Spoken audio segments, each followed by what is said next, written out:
ನಾನು ಬದುಕಿದ್ರೆ ಅವಳಿರಂಗಿಲ್ಲ, ನಿಂದೇ ತೀರ್ಮಾನ. ಡಾಕ್ಟ್ರ್ ಇನ್ನೇನು ಮಾಡೋರು ಪಾಪ, ಮಗಳು ಉಳಿಸ್ಕೋಬೇಕಲ್ಲ.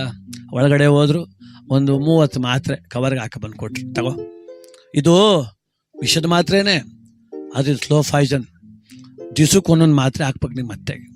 ಒಂದೇ ದಿನಕ್ಕೆ ಸತ್ತೋಗ್ಬಿಟ್ರೆ ಜನಕ್ಕೆ ಅನುಮಾನ ಬಂದ್ಬಿಡ್ತದೆ, ಅದಕ್ಕೆ ದಿನಕ್ಕೆ ಒಂದೊಂದು ಹಾಕ್ಬಿಡು, 30 ದಿನಕ್ಕೆ ನಿಮ್ಮ ಅತ್ತೆ ವೈಕುಂಠ ಸೇರ್ಕೊಂಡ್ಬಿಡ್ತಾಳೆ ಅಂದರು. ಆಯ್ತು. ಆಮೇಲೆ ಮಕ್ಕಳೇ, 30 ದಿನ ಮಾತ್ರೆ ಹಾಕ್ಬೇಕಾದ್ರೆ ನೀನೇನು ಮಾಡ್ಬೇಕೀಗ, ಸ್ವಲ್ಪ ಪ್ರೀತಿಯಿಂದ ನಡ್ಕೊಬಿಡು ನಿಮ್ಮ ಅತ್ತೆಯ.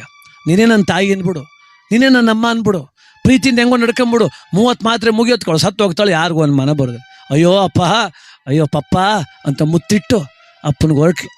ಮನೆಗೆ ಬಂದ್ಲು, ಅತ್ತೆ ಕಾಲಿಗೆ ಬಿದ್ಲು. ಅತ್ತೆ ಮಾಕ್ ಸಮಸ್ಯೆ, ನೀನು ನನ್ನ ಪಾಲಕ ದೇವರು, ನಮ್ಮ ತಾಯಿ ಇಲ್ಲ, ನೀನೇ ನನ್ನ ತಾಯಿ ಅಂದ್ಲು.